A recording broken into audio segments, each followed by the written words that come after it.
حضرت عبداللہ بن عمر بن عاص رضی اللہ تعالی عنہ فرماتے ہیں کہ ہم حضور کی مجلس میں بیٹھے ہوئے تھے کہ ایک شخص حاضر ہوا۔ حضور نے اس کے آنے سے قبل ہمیں فرمایا کہ اگر کسی نے جنتی دیکھنا ہو تو دروازے پہ نگاہیں جمائے، جو شخص سب سے پہلے مسجد میں داخل ہوگا وہ جنتی ہوگا۔ تو کہتے ہیں ہماری توجہ دروازے پہ لگ گئی، ہم نے ایک بوڑھے شخص کو آتے ہوئے دیکھا کہ تازہ وضو کے آثار اس کی داڑھی پر نمایاں تھے اور اس نے اپنا جوتا اپنے بائیں ہاتھ میں پکڑا ہوا تھا۔ اگلے دن حضور نے پھر فرمایا اگر جنتی دیکھنے کا شوق ہو تو دروازے پہ نظر رکھو، جو سب سے پہلے اب مسجد میں داخل ہوا وہ جنتی ہوگا۔ تو ہم نے پھر نظریں دروازے پہ رکھی تو وہی بزرگ تشریف لائے، آثار وضو ان کے چہرے پہ اور اعضائے وضو پہ نمایاں تھے، اور انہوں نے بائیں ہاتھ میں اپنا جوتا پکڑا ہوا تھا، اور اس حالت میں وہ مسجد میں داخل ہوئے۔ تیسرا دن آیا تو حضور پھر دریائے رحمت جوش میں آیا تو فرمایا جنتی دیکھنے کا شوق دامن گیر ہو تو دروازے پہ نظریں رکھیں، جو شخص اب مسجد میں داخل ہوگا وہ جنتی ہے۔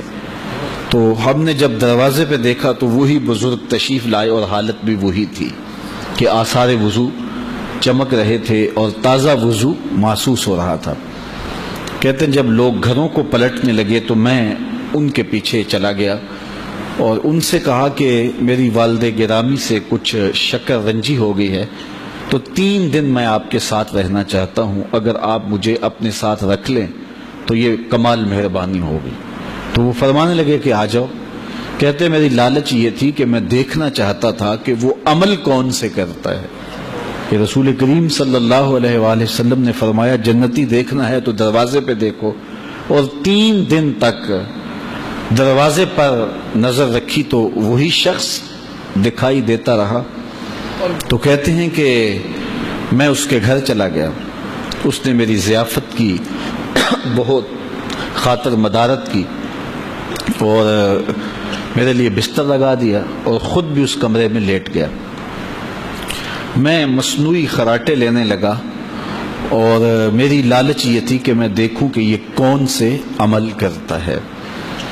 لیکن میں نے دیکھا کہ وہ ساری رات سویا رہا۔ ہاں یہ تھا کہ جب کروٹ بدلتا تھا تو رب کا نام پکارتا تھا، اس کے علاوہ میں نے اس کا کوئی عمل نہیں دیکھا جس کی مجھے ٹو تھی اور جس کے لیے میں اس کا مہمان بنا تھا۔ میں نے سوچا شاید میری وجہ سے آج اپنے معمولات اس نے تبدیل کر دیے ہو۔ سارا دن بھی گزرا، اگلی رات پھر میں خیال میں رہا، دھیان میں رہا، لیکن اس کے معمول وہی تھے کہ وہ سویا رہا اور کروٹ بدلتے ہوئے رب کا نام پکارتا تھا۔ فرماتے ہیں کہ تیسرے دن پھر ایسا ہوا تو باقی دن کے معمولات بھی میری نگاہ میں رہے، وہ بھی عام سے معمولات تھے، کوئی خاص کام نہیں تھا، اور مجھے بار بار وہ بات یاد آ رہی تھی کہ حضور نے فرمایا جنتی دیکھنا ہے تو دروازے پر دیکھو، اور 3 دن یہی دکھائی دیتا رہا اور عمل کوئی اس کا نظر نہیں آ رہا۔ تو جب 3 دن گزر گئے اور میں اس سے الوداع ہونے لگا تو میں نے کہا بابا جی میری والد صاحب سے کوئی ناراضگی نہیں ہوئی تھی، مجھے لالچ یہ تھی کہ میں دیکھنا چاہتا تھا کہ آپ کے اعمال کیا ہیں، اور 3 دن تک میں نے مکمل توجہ رکھی، اس ٹو میں لگا رہا، لیکن مجھے کوئی خاص عمل دکھائی نہیں دیا۔ تو میں اب آپ سے پوچھ لیتا ہوں،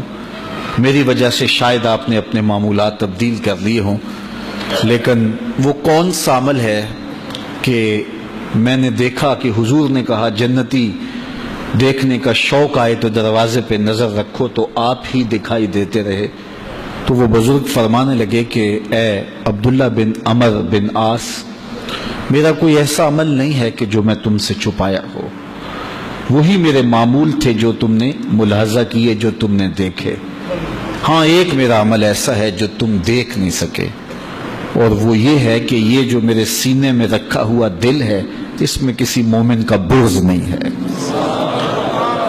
تو دل جب شفاف ہو، دل جب ستھرا ہو، آئینہ جب گدلا نہ ہو، میلا نہ ہو، تو پھر اس آئینے میں جمال یار دکھائی دیتا ہے۔